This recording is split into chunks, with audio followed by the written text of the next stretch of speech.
Je m'appelle Maverick. J'ai 32 ans et je viens d'envoyer mes propres parents et mon frère en prison après avoir découvert qu'ils usurpaient mon identité depuis plus d'une décennie.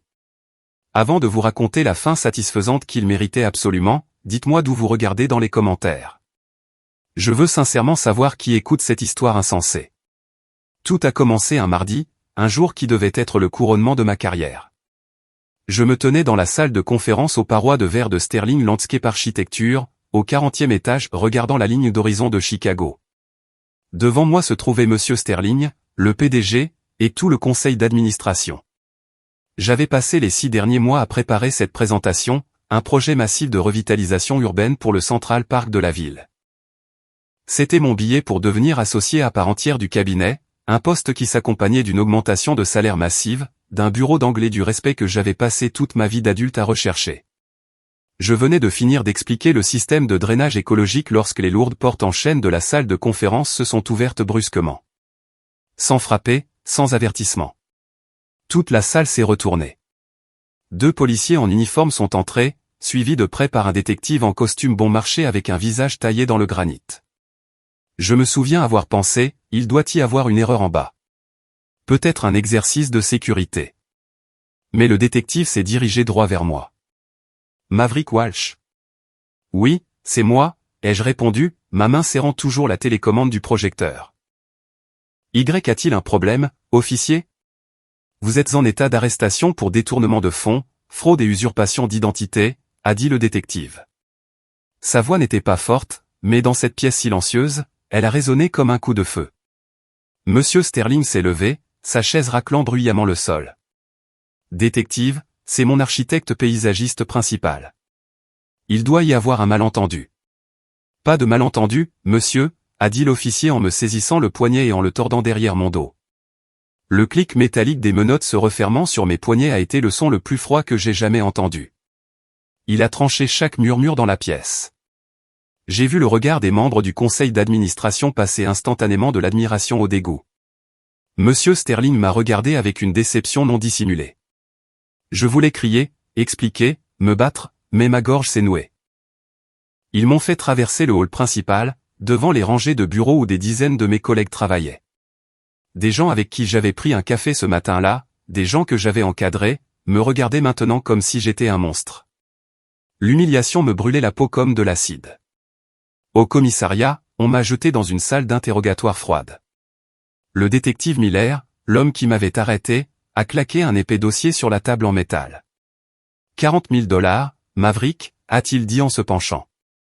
Vous avez vidé 40 000 $ du fonds des employés de Coleman Electronics, où vous avez consulté à temps partiel il y a 3 ans. Nous avons des images de caméra. Nous avons une vérification de signature. C'est tout vous. Je ne l'ai pas fait, ai-je dit, essayant de garder ma voix stable même si mon cœur battait la chamade contre mes côtes. Je n'ai eu aucun contact avec Coleman Electronics depuis plus d'1 an. Miller a ouvert le dossier et a fait glisser une photocopie d'un chèque au comptant vers moi. Expliquez ça. J'ai baissé les yeux. C'était un chèque au porteur pour de l'argent liquide. La signature en bas disait « Maverick Walsh ». Mais quand j'ai regardé l'encre de plus près, mon sang s'est glacé. Le « M » était bouclé avec une fioriture excessive et le « K » à la fin était allongé. Ce n'était pas ma signature. C'était la façon dont Kevin, mon petit frère, falsifiait mon nom sur ses bulletins scolaires quand nous étions enfants. Ce n'est pas moi, ai-je murmuré en levant les yeux vers Miller. C'est mon frère. Miller a haussé un sourcil, son expression dégoulinant de scepticisme. Donc votre frère a utilisé votre nom, votre numéro de sécurité sociale, est entré dans une banque et a retiré de l'argent en utilisant votre pièce d'identité. Vous me dites que le caissier de la banque était aveugle? C'est à ce moment-là que la gravité de la situation m'a frappé. Kevin et moi nous ressemblions assez. Même mâchoire, mêmes yeux, sauf qu'il était plus mince, décharné par son style de vie. S'il avait mes documents. Heureusement, j'ai eu droit à mon appel téléphonique. Je n'ai pas appelé mes parents. J'ai appelé Elena. Elena était ma meilleure amie de l'université et actuellement une avocate de la défense pénale redoutable. Elle était au commissariat en moins d'1 heure et, grâce à sa réputation et à quelques manœuvres complexes de cautionnement, j'ai été libéré en attendant une enquête plus approfondie. Tu es dans de beaux draps, Mav, a dit Elena alors que nous sortions dans l'air frais de la nuit. Les preuves contre toi sont solides. Si tu dis que c'est Kevin, nous avons besoin de preuves qu'il a usurpé ton identité. Nous devons le trouver. Je sais exactement où le trouver, ai-je dit, serrant le volant de ma voiture jusqu'à ce que mes jointures blanchissent. Je suis allé directement chez mes parents, dans la banlieue cossue. Mes parents, Robert et Patricia Walsh, s'étaient toujours enorgueillis de cette maison. C'était un symbole de leur succès, ou du moins de son apparence. En tournant dans l'allée, mes phares ont balayé quelque chose qui m'a fait freiner brusquement. Garée juste devant le garage se trouvait une Lamborghini Huracan d'un vert citron criard. Je suis resté dans ma voiture, fixant la bête de métal. Mon père conduisait une berline de 10 ans. Ma mère conduisait un SUV de milieu de gamme. Kevin avait 29 ans, était au chômage, vivait dans le sous-sol de mes parents et passait ses journées à jouer à des jeux vidéo. D'où diable venait l'argent pour une voiture comme celle-là? Je suis sorti, la rage bouillonnant dans mes veines. J'ai touché le capot de la Lamborghini. Il était encore chaud. J'ai poussé la porte d'entrée, non verrouillée. À l'intérieur, la maison embaumait les bougies à la lavande. Le parfum que ma mère utilisait pour tout masquer, de l'odeur de moisi de la vieille maison à la pourriture au sein de cette famille. Mes parents et Kevin étaient assis dans la salle à manger. Ils dînaient. Steak, vin rouge, chandelle. La scène était si paisible qu'elle en était nauséabonde. Maverick, ma mère, Patricia, a posé son verre de vin. Elle n'avait pas l'air surprise de me voir, même si j'aurais dû être dans une cellule de garde à vue. Tu es rentré tôt? Je pensais que le traitement de la caution prenait toute la nuit. Je me suis figé. Tu savais que j'avais été arrêté. Bien sûr que je le savais, a-t-elle dit, sa voix aussi désinvolte que si elle discutait du temps qu'il faisait. La police a appelé la maison pour vérifier la résidence. Kevin était assis là, refusant de me regarder. Il coupait son steak, sa main tremblant légèrement. Espèce de... J'ai bondi vers Kevin. Mon père, Robert, s'est levé de sa chaise pour me bloquer. Maverick, contrôle-toi. C'est ton frère. Il a volé 40 000 $ en mon nom. Ai-je crié, repoussant le bras de mon père. La police m'a menotté devant toute mon entreprise, ma carrière, ma réputation. Tout est ruiné à cause de ce parasite. N'appelle pas ton frère un parasite, a sifflé ma mère. Elle s'est levée et s'est approchée de moi, les yeux froids. Assieds-toi. Nous devons parler en famille. Parler? J'ai ri. Un son amer. Je veux savoir pourquoi mon nom est sur le chèque que Kevin a encaissé. Et je veux savoir à qui appartient la Lamborghini garée dans l'allée. Kevin s'est recroquevillé sur sa chaise. C'est un cadeau. Un cadeau? Je l'ai fusillé du regard. Qui offre un cadeau de 300 000 $ à un joueur au chômage? Ma mère a posé une main sur mon épaule, me forçant à m'asseoir. Son contact semblait doux, mais sa prise était comme de l'acier. Maverick, écoute-moi, a-t-elle commencé, sa voix passant à ce ton doux et manipulateur qu'elle utilisait chaque fois qu'elle voulait quelque chose. Ce qui est fait est fait. Kevin a fait une petite erreur. Une petite erreur? C'est un crime, maman. Ton frère ne voulait pas, a-t-elle poursuivi. Il a juste emprunté ton identité pour régler quelques dettes de jeu. Il avait l'intention de te rembourser. Dettes de jeu? 40 000 $? J'ai regardé Kevin. Il fixait son assiette. Le problème est, a pris la parole mon père, sa voix grave mais sans véritable autorité, que Kevin n'est pas comme toi, Maverick. Tu es fort. Tu as des diplômes, une carrière, la capacité de gérer la pression. Kevin, il est sensible. Il est fragile. Un frisson m'a parcouru l'échine. Je savais où cette conversation allait mener. J'en avais entendu des variations toute ma vie. Qu'est-ce que tu veux dire, papa? Ai-je demandé, bien que je connaisse déjà la réponse. Ma mère m'a regardé droit dans les yeux, sans ciller. C'est le moment qui me hantera à jamais. Maverick, tu dois prendre la responsabilité pour ton frère. Le silence dans la pièce était absolu. Le tic-tac de l'horloge grand-père dans le coin sonnait comme un marteau frappant ma poitrine. Pardon? Tu m'as entendu, dit-elle, sa voix se durcissant. Si Kevin va en prison, il mourra. Il ne survivra pas un seul jour là-dedans. Mais toi, tu es différent. Tu es un combattant. Tu peux supporter quelques années, et quand tu sortiras, tu pourras te reconstruire. Tu as du talent. Tu es folle, ai-je dit en me levant, renversant la chaise. Tu veux que je sacrifie ma vie, ma liberté pour son crime? C'est ton devoir, a élevé la voix ma mère, le visage rouge. Tu es l'aîné. Tu as tout eu. La carrière, l'argent, la réputation. Ton frère n'a rien. Maintenant tu veux lui enlever sa liberté aussi? Je n'enlève rien. Il s'est mis dans cette situation tout seul. L'argent est remplaçable, Maverick. Mais Kevin ne l'est pas, elle a frappé la table de sa main. Sois un grand frère pour une fois dans ta vie. C'est à ce moment-là que j'ai su que je n'avais pas de mère. La femme qui se tenait devant moi n'était pas un parent. C'était un monstre prêt à sacrifier un enfant pour en sauver un autre. Mais à ce moment-là, je ne savais pas que les 40 000 $ n'étaient que la partie visible de l'iceberg. Je ne savais pas que la Lamborghini dehors et leur calme bizarre cachaient un secret bien plus terrible que je n'aurais pu l'imaginer. Le silence qui planait sur cette luxueuse salle à manger était si épais que je pouvais entendre Kevin déglutir. La proposition de ma mère flottait dans l'air comme une lame de guillotine, coupant le dernier fil de connexion entre moi et cette famille. J'ai regardé mon père, espérant y trouver une once de raison. Robert Walsh avait toujours été passif, un homme qui préférait une vie tranquille, mais je n'avais jamais pensé qu'il était cruel. « Papa » ai-je demandé, la voix brisée, « tu es d'accord avec ça? Tu veux que j'aille en prison ?» Mon père a évité mon regard, fixant intensément son verre de vin rouge foncé. « Ta mère a raison, Maverick. Kevin, il n'est pas équipé pour le monde réel comme toi. Une peine de prison le détruirait complètement. Il n'a jamais eu la chance de briller. » Une chance de briller. J'ai ri. Un son rauque et sec s'échappant de ma poitrine. Les souvenirs ont afflué comme un raz-de-marée. Quand j'avais 16 ans, je voulais un vélo pour pouvoir faire une tournée de journaux et gagner mon propre argent. Mes parents ont dit qu'ils étaient fauchés. J'ai passé tout l'été à tondre les pelouses de tout le quartier pour acheter un vélo d'occasion rouillé. 2 semaines plus tard, pour le 14e anniversaire de Kevin, ils ont sorti un scooter motorisé tout neuf.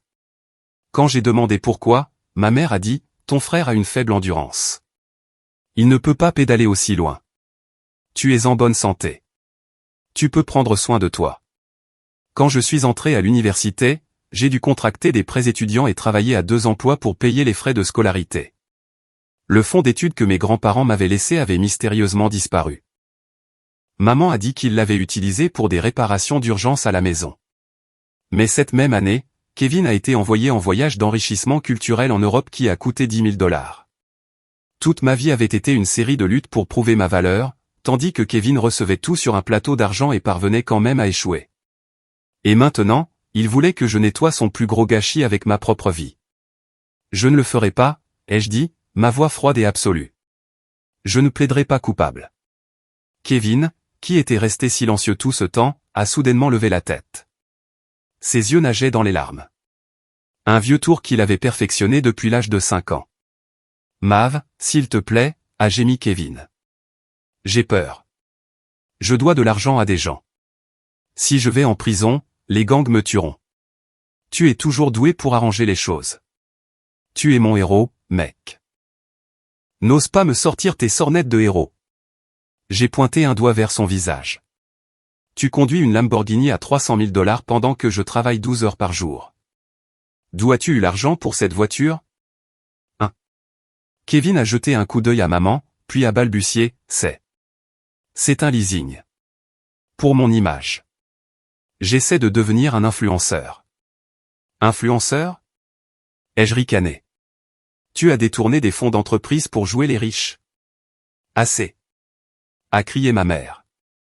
Elle s'est interposée entre nous, bombant le torse comme une poule protégeant son poussin, même si ce poussin était 2 fois plus grand qu'elle. Nous ne discutons pas de la voiture. Nous discutons de la liberté de ton frère. Elle a pris une profonde inspiration, puis a changé de tactique. Sa voix est devenue aiguë, empreinte de menace. Maverick, si tu n'aides pas ton frère, tu le regretteras. Penses-tu vraiment que tu peux te sortir de cette accusation? Kevin a utilisé ton nom. Chaque document porte ta signature. Penses-tu qu'un jury croira qu'un joueur vivant dans un sous-sol a tout falsifié? Où croiront-ils le riche architecte qui a accès au compte? Je suis resté figé. Elle avait raison. Les preuves écrites étaient accablantes. Tu me menaces? J'énonce des faits, a-t-elle dit, ses yeux se plissant en fente. Plaide coupable. J'ai déjà parlé à oncle Jerry. Il dit que si tu avoues et que tu rembourses, tu pourrais t'en sortir avec une mise à l'épreuve ou quelques mois en sécurité minimale. Nous rembourserons les 40 000 $. Papa et moi vendrons des choses. Oncle Jerry était notre avocat de famille, un homme que j'avais respecté toute ma vie. Le fait qu'elle l'ait déjà entraîné dans cette conspiration me donnait l'impression que les murs se refermaient sur moi. Je n'avouerai pas quelque chose que je n'ai pas fait, ai-je articulé avec difficulté. Je vais me battre. Je vais engager le meilleur avocat de la ville. Et si l'enquête pointe vers Kevin, alors il fera face aux conséquences. J'ai tourné le dos et me suis dirigé vers la porte. Si tu passes cette porte, a crié ma mère après moi, sa voix résonnant dans la grande maison, ne m'appelle plus jamais maman. Je ferai tout ce qu'il faut pour protéger Kevin. Tout ce qu'il faut. Tu m'entends? Je te ferai regretter d'être né. Je n'ai pas regardé en arrière. Je suis sorti de cette maison de l'horreur et j'ai claqué la porte. Dehors, le vent était glacial. J'ai regardé la Lamborghini une dernière fois. Une supercar garée devant une maison de banlieue de classe moyenne. Quelque chose n'allait pas viscéralement, pas 40 000 $ ne pouvait pas acheter cette voiture. Ne pouvait même pas couvrir la compte d'un tel leasing. Et Kevin a dit qu'il avait des dettes de jeu. S'il avait des dettes, pourquoi avait-il une voiture de luxe? Les pièces du puzzle ne s'emboîtaient pas. J'ai regagné mon appartement, l'esprit en ébullition. J'ai appelé Elena. Ils veulent que je prenne la responsabilité, lui ai-je dit dès qu'elle a décroché. Ne me dis pas que tu y penses, a prévenu Elena. Jamais de la vie. Mais Elena, quelque chose est bizarre. Il y a une Lamborghini Huracan dans leur allée. Kevin dit que c'est un leasing. Mais mes parents, ils étaient trop calmes. Ils ne s'inquiétaient pas pour l'argent. Ils ne s'inquiétaient que du fait que Kevin aille en prison. Une Lamborghini? Elena semblait choquée. Ok, écoute-moi, Mav. Viens à mon bureau demain matin à la 1er heure. Ne leur parle plus. Et surtout, vérifie tous tes comptes bancaires tout de suite. Je suis rentré à mon appartement à minuit. L'avertissement d'Elena me rongeait. J'ai ouvert mon ordinateur portable et me suis connecté à ma banque en ligne. L'écran s'est chargé et mon cœur s'est arrêté. Solde, 0 $. Mon compte d'épargne, celui que j'avais constitué pendant 5 ans pour acheter une maison, 0 $. J'ai vérifié l'historique des transactions. Un virement massif avait été initié cet après-midi-là, juste après mon arrestation. Autorisé par Patricia Walsh. J'ai frappé mon poing sur le clavier. J'avais oublié. Quand j'ai ouvert ce compte juste après l'université, ma mère avait insisté pour être co-signataire, juste en cas d'urgence, ou, pour m'aider à le gérer. J'avais accepté parce que je lui faisais confiance à l'époque. Je n'avais jamais pris la peine de retirer son nom.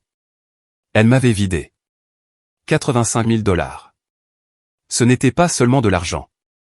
C'était mon fonds de défense, mon avenir, ma liberté. Mon téléphone a vibré. Un SMS de ma mère. Ce n'est que le début. Sois un bon fils et je te le retransférerai. Ne me force pas la main davantage. J'ai jeté le téléphone sur le canapé. La colère initiale était maintenant remplacée par une peur froide et insidieuse. Ma mère n'essayait pas seulement de protéger Kevin. Elle déclarait la guerre, et elle avait plus de munitions que je ne le pensais. Je suis resté assis dans le noir de mon appartement, réalisant que ce n'était plus seulement une bataille juridique. C'était un combat pour reprendre ma vie des mains des personnes qui étaient censées m'aimer le plus. Mais je me suis juré sur le champ qu'ils avaient choisi la mauvaise victime. Le lendemain matin, je ne me suis pas réveillé au son d'une alarme, mais à des coups agressifs sur ma porte. J'ai regardé par le Judas. C'était ma propriétaire, Madame Henderson. Elle avait l'air terrifiée. J'ai ouvert la porte. Bonjour, Madame Henderson. Est-ce que tout va bien? Maverick. Je suis désolé, balbutia-t-elle en tendant un papier. Votre mère vient de m'appeler. Elle a dit que vous dirigez un réseau de trafic de drogue depuis cet appartement et que la police est en route pour une descente. Elle a dit que je devais vous expulser avant que la propriété ne soit saisie. Quoi? J'étais abasourdi. Madame Henderson, vous me connaissez depuis 4 ans. Je suis architecte, pas un baron de la drogue. Je sais, mais elle m'a envoyé une photo de votre mandat d'arrêt d'hier, et je ne peux pas prendre le risque. J'ai besoin que vous partiez dans 3 jours. Vous ne pouvez pas faire ça. J'ai un bail. Je vous rembourse votre caution. S'il vous plaît, je ne veux pas de problème avec la loi. Elle m'a enfoncé l'avis d'expulsion dans la poitrine et s'est empressée de partir. Ma mère ne plaisantait pas. Elle brûlait la terre de ma vie de toutes les directions.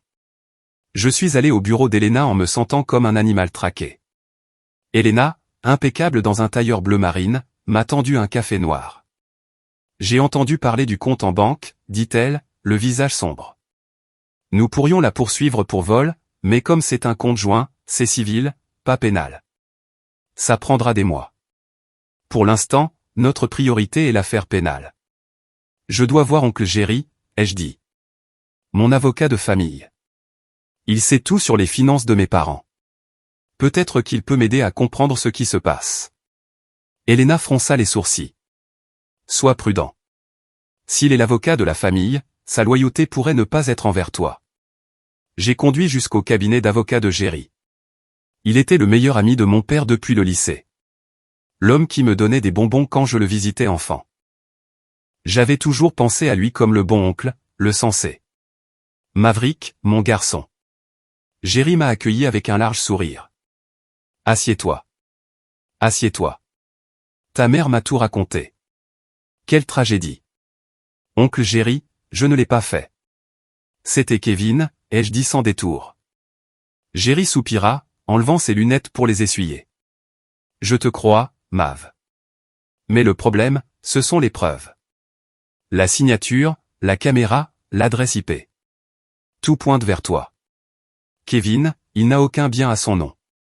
S'il va en prison, il ne peut pas payer de dédommagement. Mais toi, tu as un avenir. Alors, que conseillez-vous? Accepte l'accord, Mav, dit Jerry, sa voix dégoulinant de fausses préoccupations. J'ai conclu un arrangement préliminaire avec le procureur. Si tu plaides coupable et que tu rembourses, tu obtiens 2 ans de probation. Pas de prison. Tu peux garder ton emploi si nous présentons bien les choses. Plaider coupable pour quelque chose que je n'ai pas fait? Parfois, préserver la paix familiale est plus important que la vérité. Fils, tes parents ont le cœur brisé. J'ai eu la nausée. Je dois y réfléchir. Prends ton temps, mais pas trop. Je me suis levé et me suis dirigé vers la porte, mais j'ai réalisé que j'avais laissé mes clés de voiture sur son bureau. J'ai fait demi-tour. Sa porte était légèrement entr'ouverte. J'allais la pousser quand je l'ai entendu parler au téléphone. Oui, Patricia, je lui ai dit. Non, il ne semble pas encore convaincu. Ne t'inquiète pas, le stratagème d'assurance est sûr. Le gamin ne sait rien de ces polices d'assurance vie. Oui, continue de faire pression. Je me suis figé. Stratagème d'assurance. Police d'assurance vie. Je me suis reculé, quittant le bureau sans mes clés. J'ai utilisé la clé de rechange dans mon portefeuille pour ouvrir ma voiture. Mes mains tremblaient si fort que je pouvais à peine mettre la clé dans le contact. Jerry m'avait trahi. Il ne protégeait pas seulement Kevin. Il protégeait quelque chose de plus grand. Le stratagème d'assurance est sûr. Cette phrase tournait en boucle dans ma tête. J'ai regagné Sterling Landscape. Je devais parler à Monsieur Sterling. Je devais m'expliquer. Mais alors que j'entrais dans le hall, la réceptionniste m'a regardé avec pitié. Maverick, Monsieur Sterling ne veut pas vous voir. Et votre mère est là-dedans.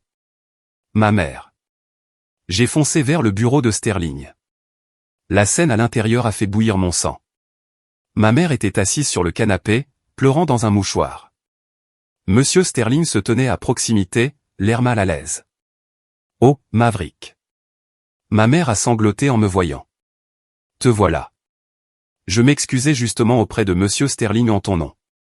Je lui ai parlé de tes problèmes de dépendance. Dépendance, ai-je crié. De quoi diable parles-tu? Ne le nie pas, mon fils. Elle s'est tournée vers Monsieur Sterling. Il a commencé à se droguer l'année dernière. C'est pour ça qu'il avait besoin d'argent. Il m'a même frappé quand j'ai refusé de lui donner de l'argent. Elle a relevé sa manche, révélant une vilaine ecchymose sur son bras. Je connaissais cette ecchymose. C'était celle qu'elle s'était faite en se cognant contre la table hier en essayant de me bloquer. Monsieur Sterling, c'est un mensonge. Je me suis tourné vers mon patron. Je n'ai jamais touché à la drogue. Je ne l'ai jamais frappé. Monsieur Sterling a levé une main, l'air épuisé. Maverick, je ne sais pas qui dit la vérité, mais la police hier est maintenant votre mère. Ce cabinet ne peut pas gérer ce genre de scandale. Nous soumissionnons pour un contrat municipal. Nous avons besoin d'une image impeccable. Vous me renvoyez? Je vous suspends sans solde jusqu'à ce que l'affaire soit résolue.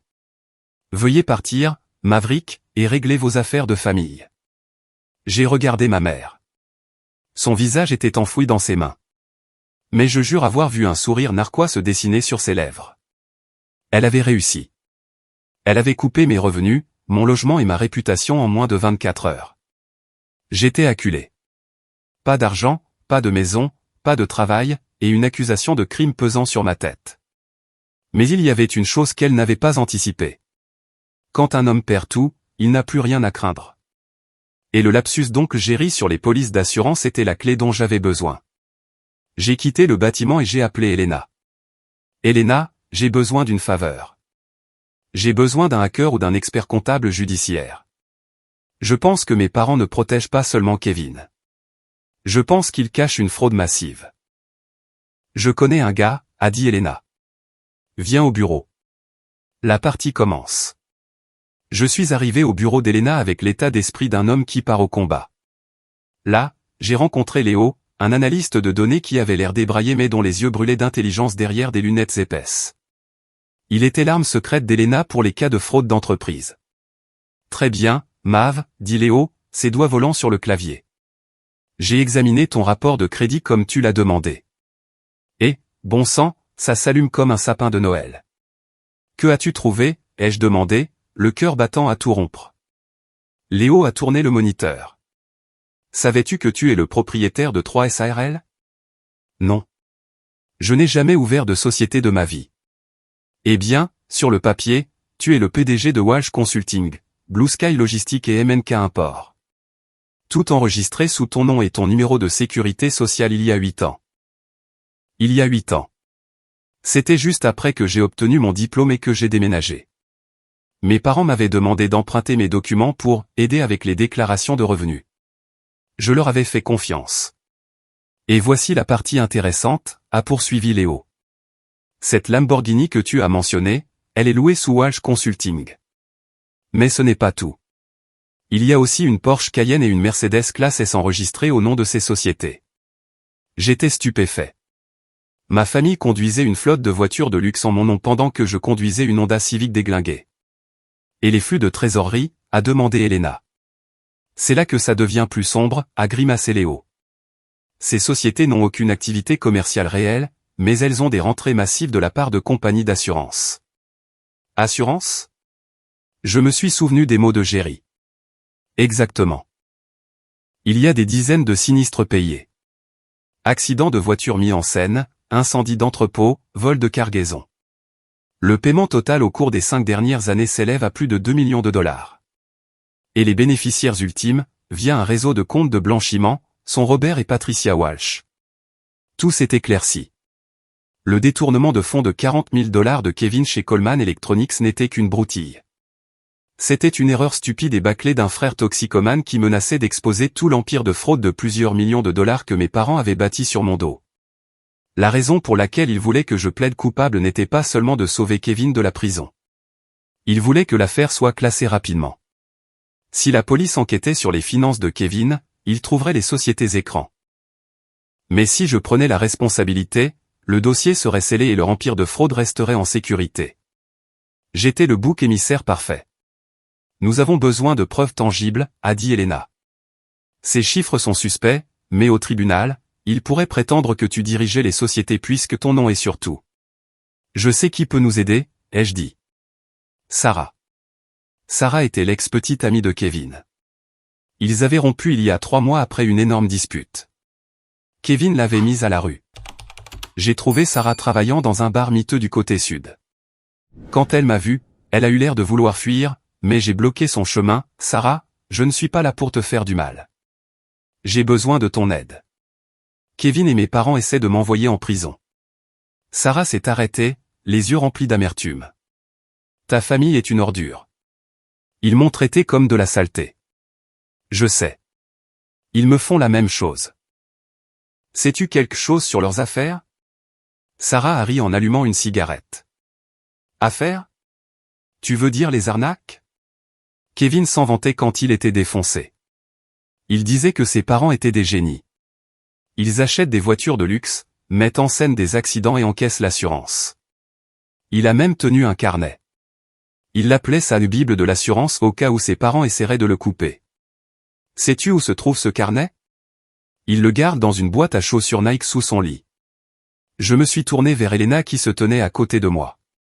Nous avons besoin de ce carnet. On ne peut pas entrer par effraction. C'est illégal, a prévenu Elena. Nous devons les piéger pour qu'ils nous le donnent ou les piéger pour qu'ils avouent. Un plan audacieux et dangereux s'est formé dans mon esprit. C'était risqué, mais c'était le seul moyen de mettre fin à tout cela une fois pour toutes. Je vais plaider coupable, ai-je dit à Elena. Es-tu fou? Non. Je vais faire semblant de plaider coupable. Je leur dirai que j'accepte de prendre la responsabilité pour Kevin, mais à une condition. Ils devront signer un document me promettant une partie de l'héritage en avance pour que je puisse démarrer une entreprise à ma sortie. Je vais les appâter pour qu'ils expliquent d'où vient l'argent. Tu dois l'enregistrer, a dit Elena. Et nous avons besoin de la police. J'ai appelé le détective Miller. Au début, il ne m'a pas cru, mais après que Léo lui a envoyé le rapport financier préliminaire et la déclaration de Sarah, son attitude a complètement changé. Très bien, Walsh, a dit Miller. Nous vous équiperons d'un micro, mais vous devez les faire avouer verbalement. Si vous échouez, vous êtes seul avec cette accusation de détournement de fonds. Je n'échouerai pas, ai-je promis. Le lendemain, j'ai appelé ma mère. J'ai rendu ma voix aussi désespérée et brisée que possible. Maman, j'abandonne. Je ne supporte plus la pression. Le propriétaire m'a expulsé. L'entreprise m'a renvoyé. Vous gagnez. J'accepterai le plaidoyer. Silence à l'autre bout du fil. Puis la voix de ma mère. Triomphante et écœurante de douceur. Je savais que tu finirais par voir la raison, Maverick. Tu as toujours été un bon fils. Rentre à la maison ce soir. Nous célébrerons la réunion de la famille. Célébrer. Elle a utilisé le mot « célébrer » pour son fils qui allait en prison. J'ai raccroché et je me suis regardé dans le miroir. L'homme qui me regardait était décharné, mais ses yeux brûlaient de détermination. Ce soir, j'entrais dans la fosse aux lions. Et je n'en sortirai pas seul. J'ai garé ma Honda rouillée à côté de la Lamborghini vert citron, toujours arrogamment installée dans l'allée. Solidement scotché à ma poitrine, caché sous ma veste, se trouvait un micro haute fidélité.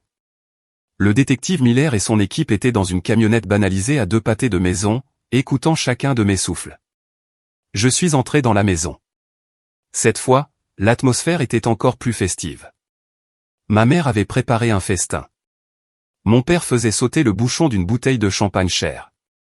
Kevin se prélassait sur le canapé, souriant comme un chat du Cheshire. Notre héros est de retour, a applaudi Kevin, sa voix légèrement pâteuse à cause de l'alcool. Mav, je savais que tu ne me laisserais pas tomber. J'ai réprimé une envie de vomir et j'ai endossé mon rôle. J'ai baissé les épaules, l'air vaincu. Garde ça pour toi, Kevin. Je fais ça pour maman, pas pour toi. Assieds-toi, mon fils.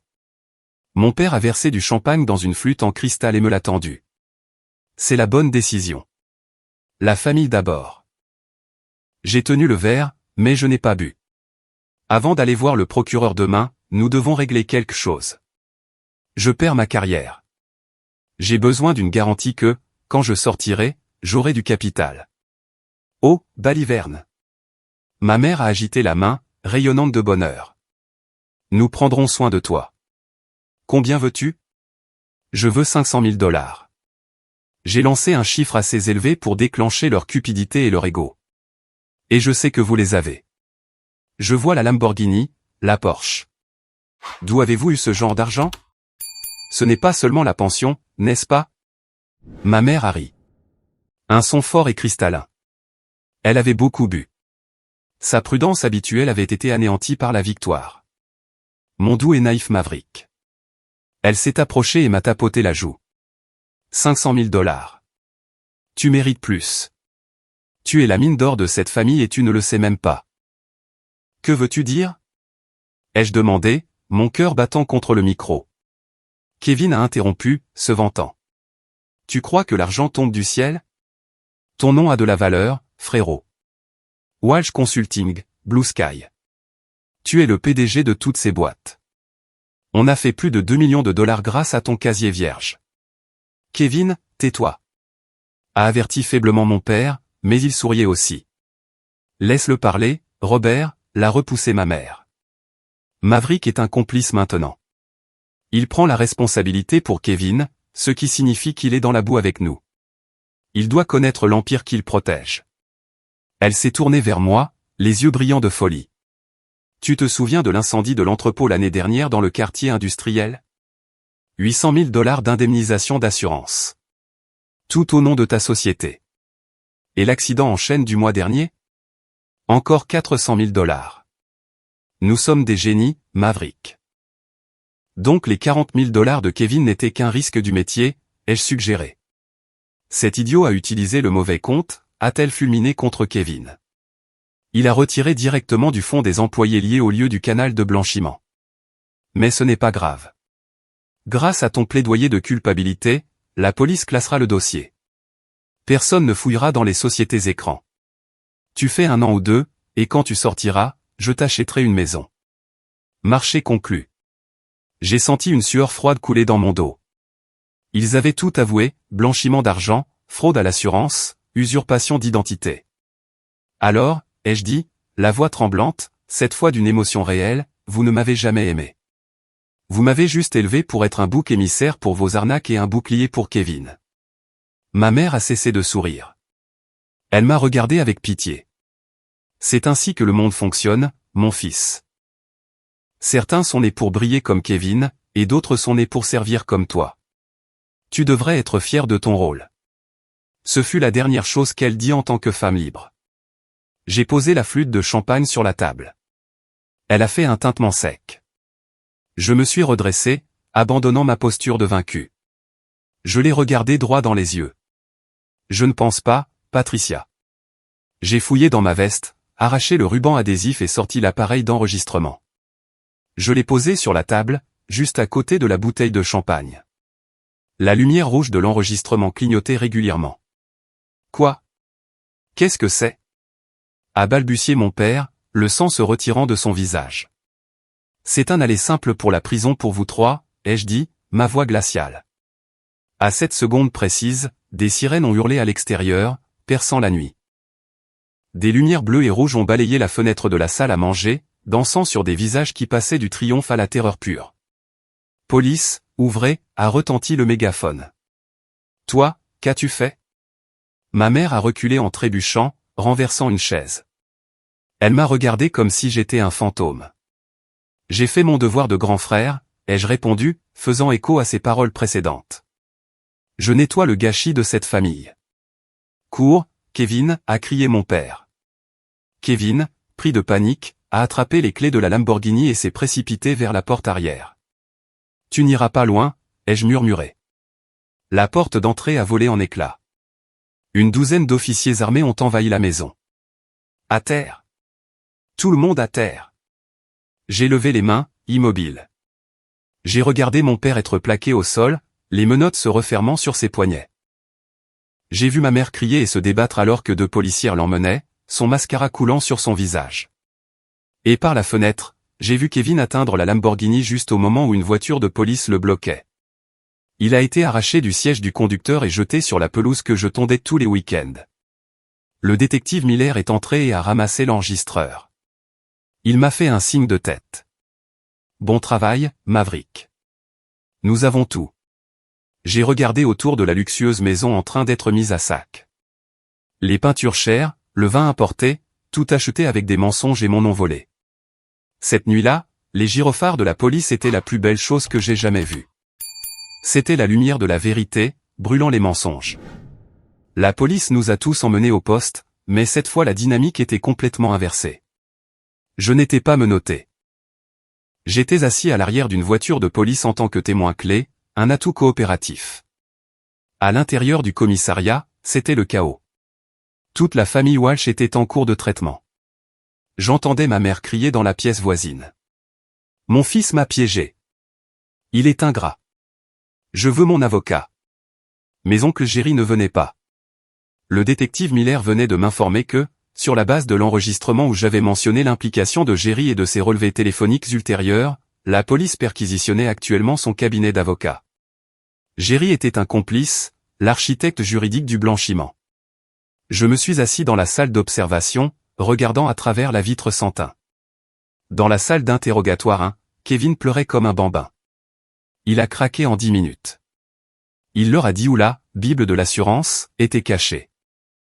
Il a donné les numéros de compte bancaire suisse et il a tout mis sur le dos de nos parents, suppliant pour un accord de plaidoyer. L'enfant prodige vendait les personnes même qu'il avait protégées toute sa vie. Ensuite, c'était mon père. Robert était assis affalé sur sa chaise, l'air d'avoir vieilli de 10 ans. Il a tout avoué, ne demandant que de la clémence. Sa lâcheté m'a inspiré du mépris plutôt que de la pitié. Enfin, ma mère, Patricia. Même en combinaison orange, elle gardait le menton haut avec arrogance. Elle a refusé de parler, menaçant de poursuivre le département. Mais quand Miller a joué la cassette, la partie où elle avouait « Nous sommes des génies, Maverick, et tu es né pour servir », son visage est devenu blanc. Elle savait que la partie était terminée. J'ai fini de signer mes dépositions à 3 heures du matin. Elena m'attendait avec un café chaud et une étreinte écrasante. « C'est fini, Mav », a-t-elle dit. Avec ces preuves, plus le vol qualifié et la fraude à l'assurance, tes parents risquent au minimum 15 ans. Kevin n'échappera pas non plus à la prison pour le détournement de fonds et la conspiration. Et moi, ai-je demandé, la voix rauque. Tu as l'immunité totale pour ta coopération. Le détective Miller rédige une lettre d'exonération pour ton employeur. Monsieur Sterling comprendra.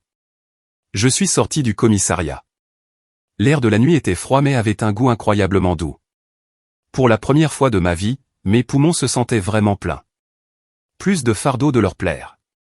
Plus de peur de la comparaison. Plus d'être le plan de secours pour Kevin. J'ai levé les yeux vers le ciel étoilé. C'est le moment qui a tout changé. Quand j'ai finalement repris le contrôle de ma vie. Merci d'avoir été patient et de m'avoir suivi jusqu'ici. Vous êtes géniaux. Aidez-moi en aimant cette vidéo et en commentant le chiffre ainsi dessous pour que je sache que vous avez voyagé avec moi jusqu'à ce point. Cela aide non seulement plus de gens à trouver cette histoire, mais cela me permet aussi de savoir que mon expérience signifie quelque chose pour quelqu'un.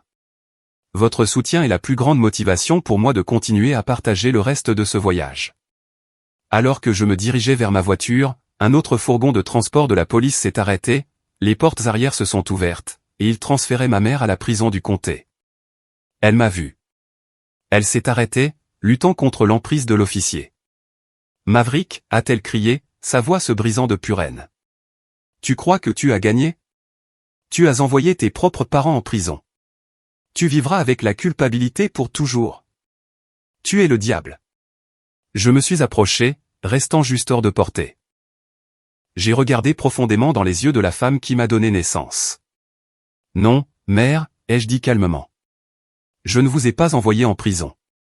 Vous vous y êtes envoyé vous-même au moment où vous avez décidé de me sacrifier pour Kevin. J'ai juste verrouillé la porte. Je te maudis, a-t-elle hurlé alors qu'on la poussait dans le fourgon. Les portes se sont refermées, obscurcissant son visage tordu. Le fourgon est parti, emportant le fantôme qui avait hanté ma vie pendant 32 ans. Je me suis tourné vers Elena et j'ai souri, un sourire sincère de soulagement. Allons prendre le petit déjeuner. J'ai une faim de loup. La bataille juridique serait longue. Le procès serait éprouvant. Et je savais que reconstruire ma vie à partir des cendres ne serait pas facile. J'avais perdu ma famille, mes économies et presque ma carrière. Mais j'avais retrouvé la chose la plus précieuse de toutes, moi-même. Et croyez-moi, la vengeance la plus douce n'était pas de les voir en prison. C'était de savoir que j'allais vivre une vie meilleure et plus brillante sans eux. Si vous pensez que la descente de police était la fin de l'histoire, vous n'avez jamais eu affaire au système juridique américain. La nuit où j'ai vu ma famille être emmenée menottée n'était que la fin de l'acte d'ouverture. La vraie guerre, celle menée avec des requêtes, des dépositions et des assassinats de caractère, ne faisait que commencer. Pendant les 12 mois suivants, ma vie a été un tourbillon de salles d'audience et de réunions d'avocats. Mes parents ne se sont pas laissés faire. Même avec l'enregistrement, même avec la montagne de preuves financières que Léo a déterrées, ils se sont battus. Ils ont plaidé non coupable. Ma mère, dans une démonstration d'illusion qui serait impressionnante si elle n'était pas si pathétique, a tenté de prétendre que j'étais le cerveau derrière les sociétés écrans et qu'elle n'était qu'une femme âgée confuse qui signait ce que son fils lui disait de signer. Mais les faits sont têtus. Et grâce à Elena, nous avions tous les faits. Le procès a eu lieu un matin pluvieux de novembre. La salle d'audience sentait la cire à parquet et le café rassis. J'étais assis à la barre des témoins, regardant la table de la défense. Mon père ressemblait à un fantôme de lui-même, ratatiné et gris. Kevin avait l'air terrifié, se rongeant les ongles jusqu'au sang. Mais ma mère, elle était assise là, dans ses vêtements fournis par le tribunal, me fusillant du regard avec une haine si pure qu'elle ressemblait à de la chaleur irradiant à travers la pièce.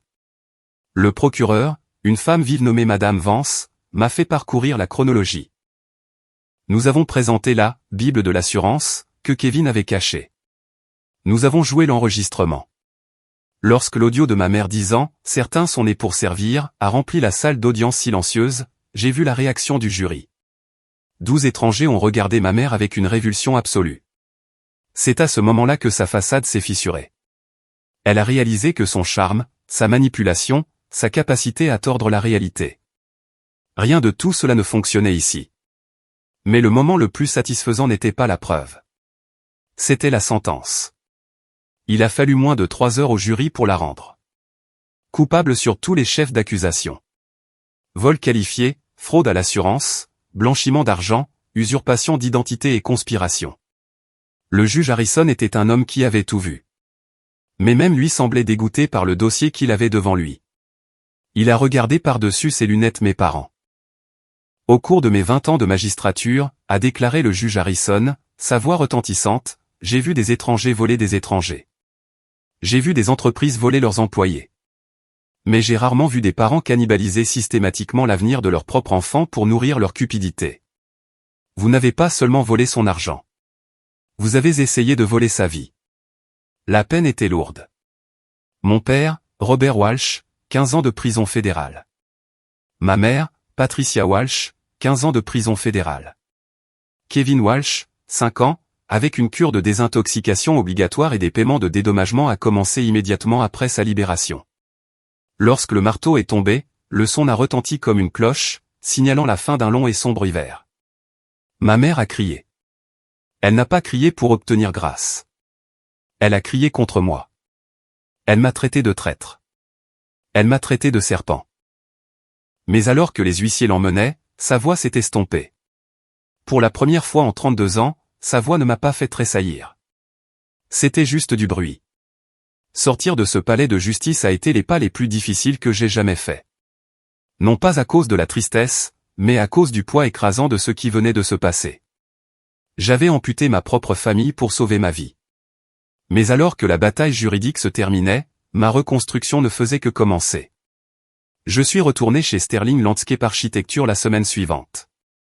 J'étais nerveux. Mon nom avait été traîné dans la boue dans les journaux locaux, même si j'étais la victime. Je ne savais pas si j'avais encore ma place là-bas. Monsieur Sterling m'a appelé dans son bureau. La dernière fois que j'étais ici, j'étais en train d'être arrêté. Maverick. Il s'est levé et m'a tendu la main. Je vous dois des excuses. Des excuses profondes. Vous avez fait ce que vous deviez faire, monsieur, ai-je dit. Non.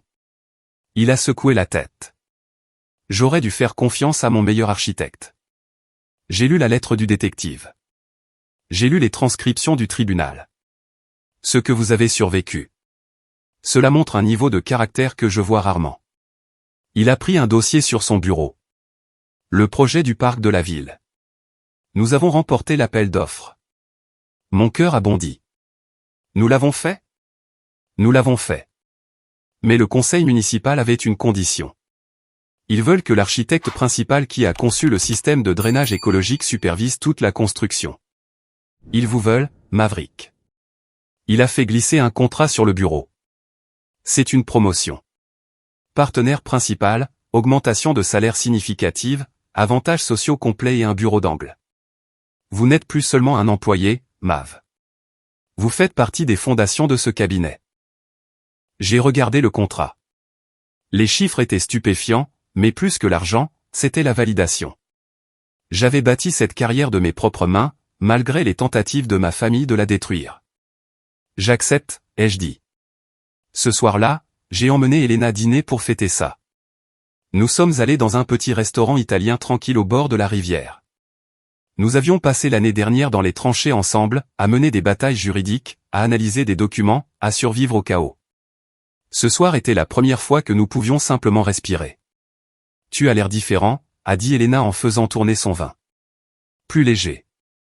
Je me sens plus léger, ai-je admis. J'ai passé toute ma vie à attendre que le couperet tombe. À attendre que ma mère appelle avec une crise ou que Kevin ait besoin d'être renfloué. C'est calme maintenant. Le calme, c'est bien, a-t-elle souri.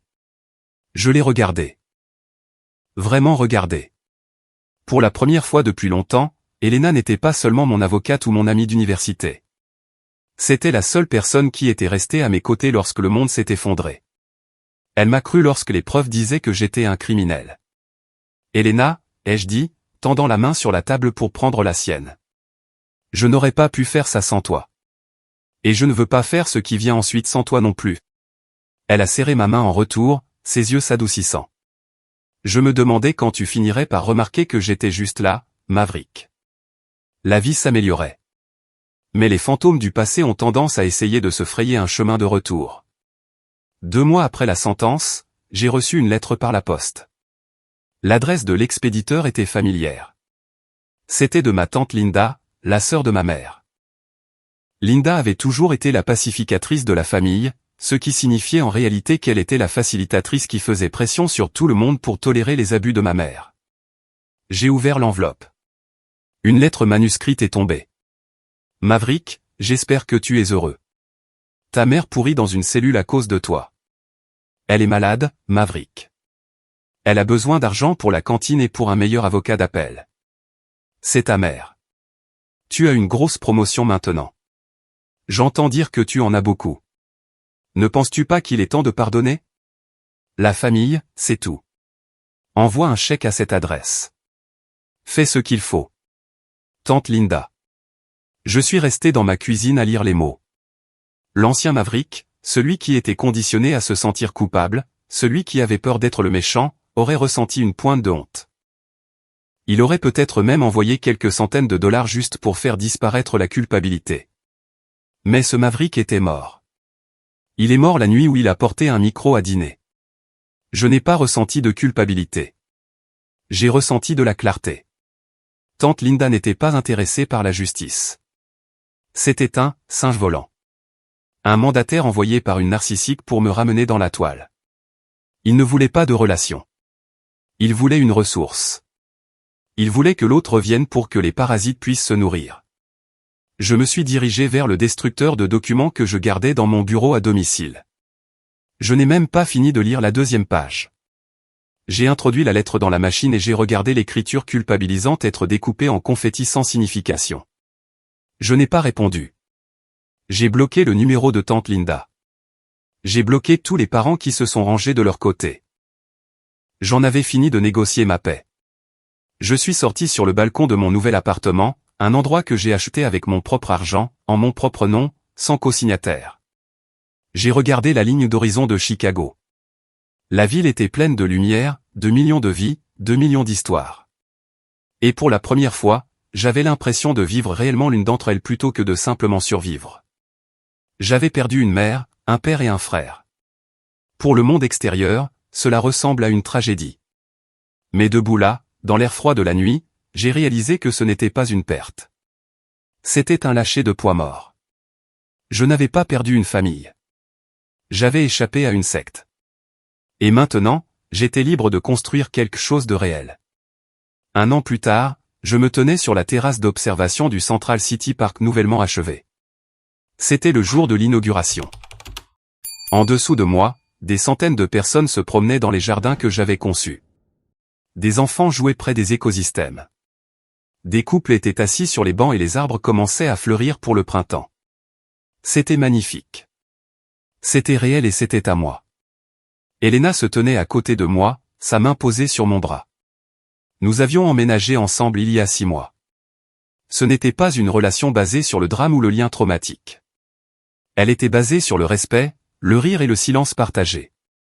C'était la relation la plus ennuyeuse que j'ai jamais eue et j'en aimais chaque seconde. En regardant le parc, j'ai commencé à penser au concept de fondation. En tant qu'architecte, je sais qu'on ne peut pas construire un gratte-ciel sur un marécage. Si le sol est toxique, si le substrat rocheux est fissuré, peu importe la beauté du bâtiment. Finalement, il s'effondrera. Pendant 30 ans, j'ai essayé de construire ma vie sur le marécage de l'approbation de ma famille. Je pensais que si j'étais juste assez réussi, assez riche ou assez obéissant, le sol se durcirait. Je pensais que je pourrais réparer les fondations si je versais juste assez de moi-même dans les fissures. Je me trompais. Certains terrains sont tout simplement mauvais. Et la seule façon de construire quelque chose qui dure est de déménager, de trouver un nouveau terrain. Je pense encore à eux parfois. Je sais que mes parents sont actuellement en train de divorcer en prison. Il s'avère que sans un ennemi commun à attaquer, ils se sont retournés l'un contre l'autre. Mon père blâme ma mère pour la cupidité.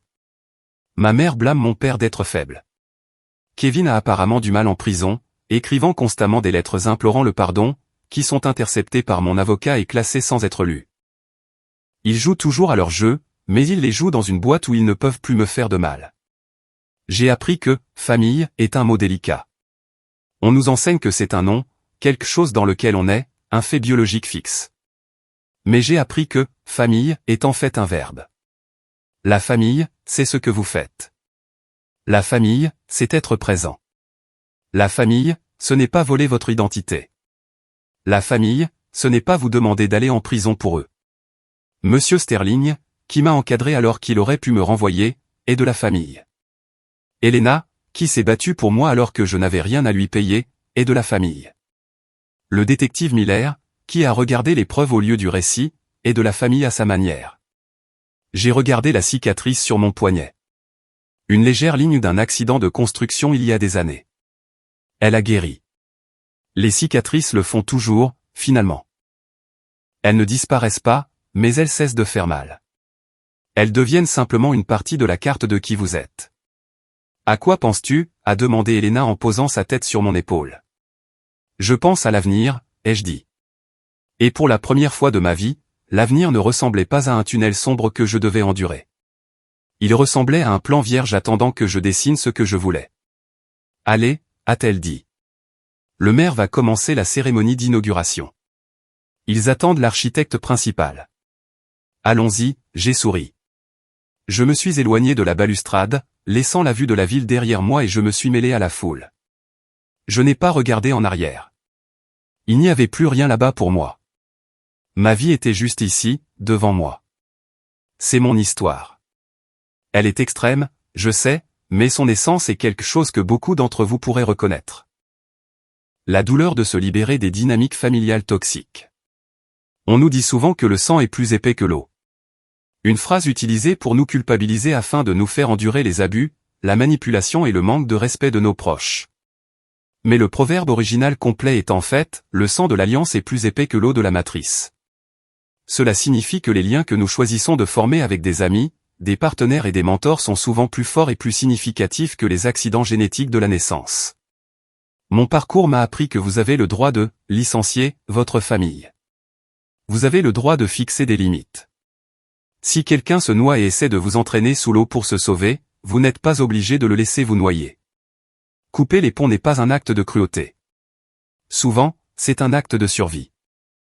C'est le seul moyen de protéger votre santé mentale, vos finances et votre avenir. Ne laissez pas le sophisme des coups irrécupérables vous maintenir dans des relations qui vous détruisent. Ce n'est pas parce que vous avez passé 30 ans à essayer de leur plaire que vous devez y passer un jour de plus. Je veux avoir de vos nouvelles. Avez-vous déjà dû couper les ponts avec un membre de votre famille pour vous sauver ? Ou peut-être que vous luttez avec cette décision en ce moment. Si vous avez trouvé de la valeur dans cette histoire,